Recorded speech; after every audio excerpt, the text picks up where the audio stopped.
Assalamualaikum warahmatullahi wabarakatuh. Salam pembelajar. Episode kedua dengan psikolog spesial dari BPSDM Hukum dan HAM, Mbak Erina. Yeay. Gak usah pakai perkenalan lagi. Hari ini kita bahas apa, Mbak? Kita hari ini akan membahas tentang burnout. Burnout, artinya bakar keluar. Gosong. Gosong. Apa tuh, Mbak? Burnout, Mbak? Burnout adalah sekumpulan gejala, mau itu fisik maupun psikologis, yang terbentuk akibat stres kerja berkepanjangan yang dia itu tidak tertangani dengan baik. Harus tentang bekerja? Iya. Atau pikiran-pikiran lain boleh? Biasanya terkait dengan Oke, pekerjaan. jadi berarti ini fokusnya kepada biasanya banyaknya tentang pekerjaan. Stres berkepanjangan akibat kepikiran soal kerjaan yang banyak gitu, Mbak, ya, secara simpelnya ya. Ada penyebabnya apa, Mbak? Nah, penyebab burnout itu ada 3 nih. Tiga. Mas. Yang pertama, burnout terkait dengan pekerjaan, kemudian burnout terkait dengan gaya hidup, dan burnout karena ciri kepribadian dari orang tersebut. Burnout karena pekerjaan itu bagaimana? Nah, burnout karena pekerjaan bisa contohnya ada 3 juga nih, Mas. 3. Yang pertama, ketika kita bekerja, kita misalnya udah punya list nih pekerjaan yang mau kita lakukan hari ini A, B, C, D gitu ya. Nah, tiba-tiba di ruangan sampai ke kantor dikasih pekerjaan lain nih, X, Y, Z, P, Q, R, S, T, U. Nah, A1, A2, A3. iya betul. Nah, ketika itu kita jadi merasa nggak bisa mengendalikan pekerjaan yang kita hadapi. Gitu. Jadwalnya terganggu ya, agendanya ya. Kita bingung, dan itu terjadi terus-menerus ya. Kalau cuma sehari 2 hari belum bisa kita bilang burnout. Oke, kalau cuma 2 hari, 3 hari belum bisa bilang burnout ya kategorinya ya. Kayak gitu. Kemudian yang kedua, misalnya kita sudah bekerja dengan sekuat tenaga, berusaha memberikan yang terbaik, tapi ternyata kita tidak mendapat apresiasi nih, Mas. Oke, kita merasa sudah support, sudah capek, Sudah capek, ternyata sama pimpinan ya. mungkin pimpinan atau dari organisasi, Oke, gitu kan. merasa tidak kena apresiasinya, nggak ada gitu ya. Oke, ketiga. Nah, yang ketiga, misalnya lingkungan pekerjaannya ini tidak terstruktur, tidak jelas, job desk-nya juga tidak jelas. Sarut marut. Nah, dan juga bisa terkait dengan video yang sebelumnya juga, mungkin lingkungan kerjanya penuh dengan bullying gitu. Jadi pertama itu dia agendanya tidak sesuai sama agenda yang sudah diatur ya. Kedua itu apresiasi dia tidak dapatkan. Ketiga itu tidak tertatanya sistem kerja di organisasi dia. Jadi sering lempar-lempar kerjaan. Nah, ini kerjaannya ini itu gitu. Itu bisa bikin burnout ya. Bisa bikin burnout. Yang kedua apa, Mbak? Nah, kedua adalah burnout terkait dengan gaya hidup. Ada 3 juga nih. Gaya hidupnya kayak misalnya hura-hura bukan ya? Maka belanja ini itu bukan? Gaya hidupnya lebih ke bagaimana dia mengatur pola hidupnya itu sehingga menyeimbangkan dengan Pola hidup. pekerjaannya. Sahabat pembelajar, pola hidup. Misalnya dia Misalnya gini, ada mungkin teman-teman yang suka begadang misalnya. Jadi dia nggak bisa ngatur waktu kapan harus istirahat atau kapan harus bekerja. udah begadang ngepet lagi. Iya, tuh. Gimana tuh? Ntar dijual online loh. Terus kasihan tuh babi ya. Iya, pasti ya. Nah, terus gimana tuh karena pola hidup lain? Selain dia tidurnya nggak teratur, ada nggak pola hidup lain yang bisa berpengaruh? Jadi misalnya kurang sosialisasi juga tuh, Mas. Kurang sosialisasi apa nih mesti, Mbak? Kurang bersosialisasi sama orang-orang di sekitar gitu. Jadi dia sibuk bekerja, nggak bersosialisasi sama teman, nggak bercengkrama sama keluarga gitu. Jadi pengaturan pola hidupnya tuh nggak bagus. Bagus ya. Itu berpengaruh juga ya. Yang kedua, yang ketiga adalah burnout dari bawaan. Itu gimana maksudnya, Mbak? Nah, sebelum itu tadi ada juga nih yang menarik terkait dengan gaya hidup ya, Mas. Ini sebenarnya ada juga burnout karena tanggung jawabnya banyak. Tapi bukan tanggung jawab yang di kantor aja nih. Misalnya contohnya kayak ibu-ibu yang anaknya masih balita. Dan dia bekerja. Dan dia bekerja.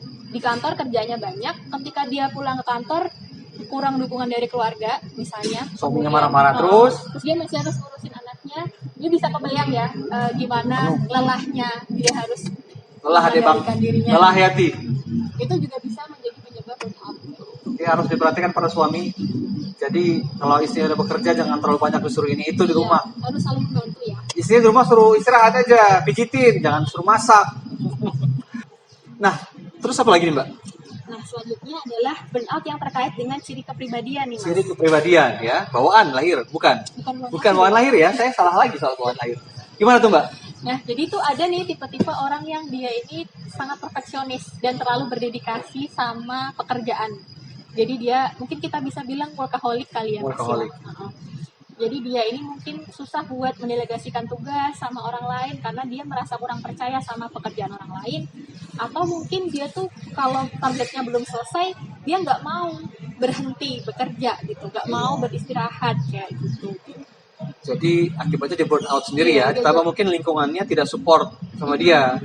Dia rajin kerja, lingkungannya tidak begitu support, akhirnya dia semua yang kerjakan, itu bisa burn out ya. Bisa juga seperti itu. Dampaknya apa nih Mbak kalau udah begitu Mbak? Setelah kita tahu penyebabnya, dampaknya apa tuh? Nah, dampaknya dari stres yang berkepanjangan sendiri ya Mas ya. Sekarang saya pengen minta Mas Sofi buat bayangin sesuatu nih. Oke, bayangin. Misalnya Mas Sofi saat ini di hadapannya ada anjing galak. Anjing galak. Orang ini anjing galaknya orang apa ya? Anjing nih beneran. Anjing ya? Hewan.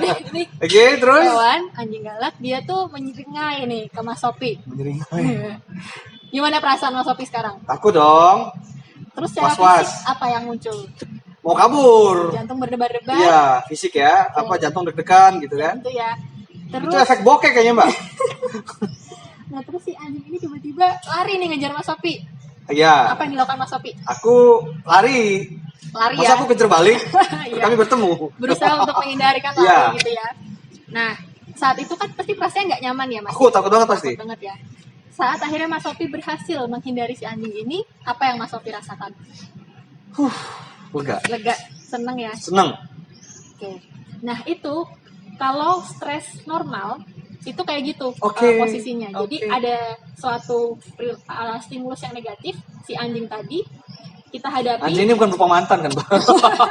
Bukan. Mantan istri mungkin? Hal-hal yang negatif pokoknya. Mas Agus. Sebut merek. Terus?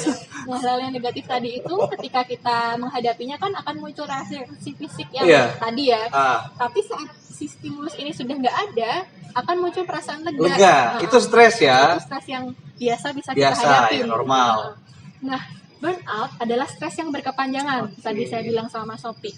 Jadi kita bisa bayangin nih, kondisinya Mas Sofi tadi deg-degan, terus takut, was-was itu terjadi berkepanjangan. Meskipun bahkan si anjing atau stimulusnya tadi itu udah nggak ada, tetap ada Oke. perasaan seperti itu. Jadi, tapi nggak bisa dibilang trauma ya? bukan ya? Dia lebih ke kayak jadi tuh tertekannya tuh terbawa terus. Oke, ke bawah-bawah terus ya. Lumayan parah ya Iya. efek. Jadi walaupun bosnya udah pindah kantor atau bosnya udah pulang itu masih deg-degan gitu misalnya. Ya, jadi kan mungkin misalnya kadang-kadang ada nih Mas di malam-malam atau sore-sore ada WA masuk cering gitu terus ada nama muncul siapa gitu kan. Gimana nih gitu. Nah itu tuh salah satu ciri-ciri burnout. Kayak gitu. Oke, tapi tadi perlu diingat bahwa burnout itu bukan hanya 1-2 hari ya, tapi udah perkepanjangan. Jadi jangan terlalu cepat menyebabkan burnout. Nah, setelah kita tahu dampaknya tadi, penyebabnya apa, itu kita berarti harus aware ya sama diri kita ketika kita mulai, oh saya sudah mulai burnout nih. Apa yang harus kita lakukan, Mbak? Oke. Kalau kita udah tahu, benar nih kata Mas Sofi, kita perlu nyadarin diri kita Betul. sendiri ya. Jangan sampai kita ngerasain hal yang negatif terus kita kayak enggak aku biasa aja gitu. Padahal itu bisa bikin situasi tambah buruk gitu. Nah, kalau kita udah tahu kita mengalami burnout, ada 2 hal yang perlu kita lakukan. Perawatan diri secara fisik maupun secara psikologis. Luluran. Bisa kalau misalnya membantu. Oke, asal me time ya. Iya. Nah, ini kita ngomongin yang tadi perawatan fisik dulu ya, Iya. Mas ya. Nah, untuk perawatan fisik di sini kita yang pertama adalah berolahraga teratur. Ya. Kemudian pola hidup tadi jangan begadang, kemudian makan makanan bergizi. Pokoknya jangan melakukan hal-hal yang akan membuat badan kita jadi nggak enak gitu ya. Do things that make you happy. Kalau misalnya lu sukanya mancing, mancing. Ya. Lu sukanya keributan, lu mancing keributan. Oh iya, ada satu lagi nih Mas yang kelupaan. Jangan lupa juga menjaga penampilan. Penampilan dijaga. Betul. Supaya apa tuh, Mbak? Jadi kan kalau penampilan kita datang ke kantor, kita senang, kita wangi, mungkin bajunya disetrika, udah mandi, itu Jadi kan pede beda ya. ya. Sama dengan mungkin Mas Sofi datang ke kantor, Nggak mandi. aut-autan gitu kan, pasti akan berbeda rasanya. Kayak gitu. Jadi itu Jadi, penting juga. Tetap buat- harus jaga penampilan dalam artian supaya fresh, supaya lingkungan kerja pun tidak mencibir kita. Itu orang bau tuh, jangan Ya, deketin gitu betul. kan. Ya, tetap harus. Nah, ya. Nah, Selain itu apa lagi, Mbak? selanjutnya adalah perawatan secara psikologis nih. Fisik tadi udah ya, makan Iya, sehat, fisik udah. rawat tubuh, me time. Iya. Psikologisnya gimana? Nah, sebenarnya me time tadi masuknya ke psikologis Oh, ya. Mas. psikologis. Jadi kayak melakukan hobi, kemudian bercengkrama dengan keluarga. Jadi kita me time itu termasuk dengan psikologis Oke. untuk kayak ngasih makan hati dan jiwa kita gitu.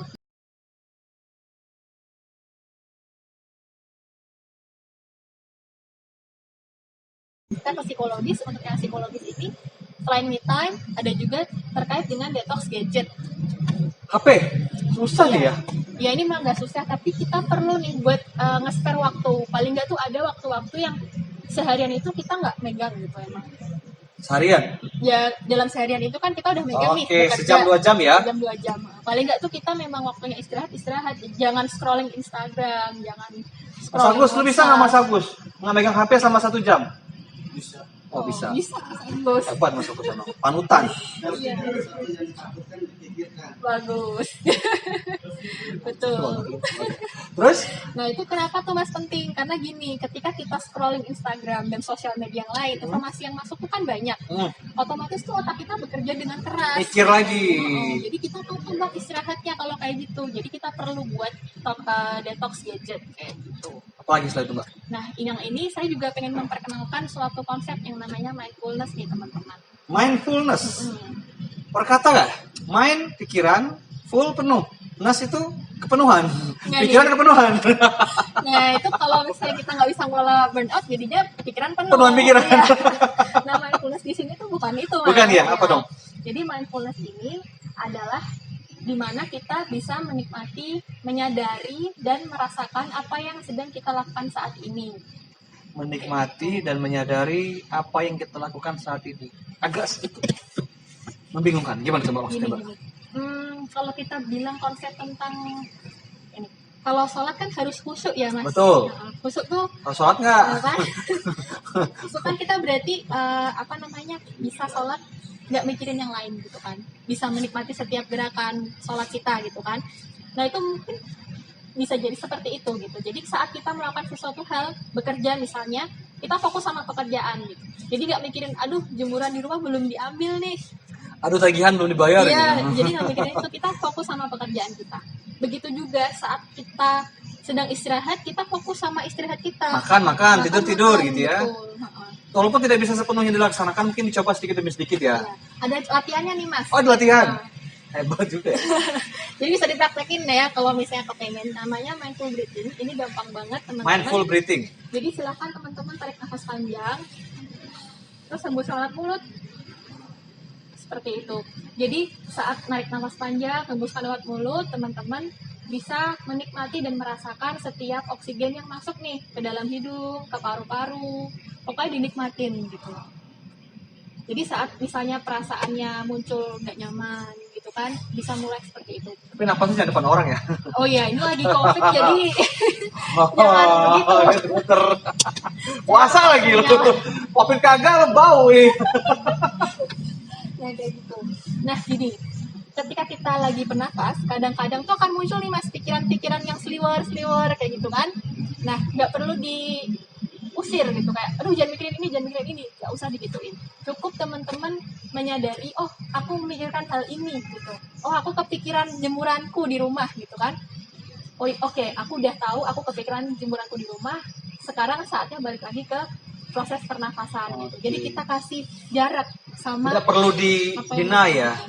kita Jangan, gue gak mau mikirin uang, gue gak mau mikirin apa gitu. karena semakin digituin malah semakin muncul gitu. Gitu ya. pikirannya. Jadi cukup, oh iya gue sudah mikirin jemuran tadi, sudah, ya udah sekarang gue mau kerja lagi nih gitu Iya, ya. kayak gitu. Cakep, singkat pada jelas ya Mbak kita ya hari ini. Ada pesan nggak buat sahabat belajar? Buat Terkait teman-teman burnout. terkait dengan burnout, Gosong. kita sama-sama aware ya sama diri kita sendiri gitu. Kalau misalnya kita lihat teman-teman kita kok ada yang mungkin berubah, misalnya biasanya kerjanya bagus kok tiba-tiba malas Ada gitu yang kan. makin celeng gitu.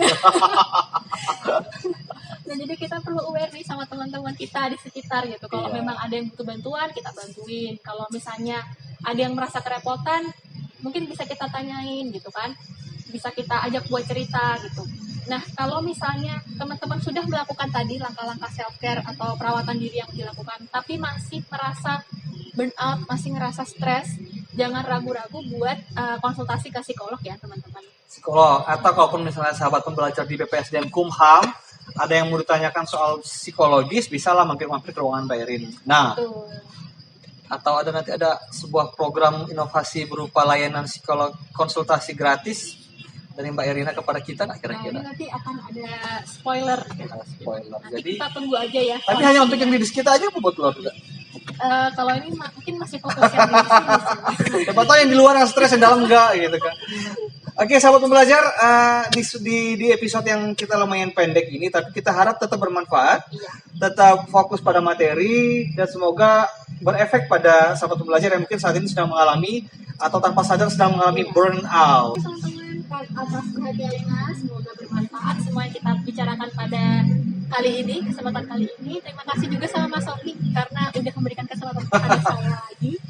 Harus. Kok jadi bingung? Ya sudah, kita pamit undur diri. Assalamualaikum warahmatullahi wabarakatuh. Salam pembelajar.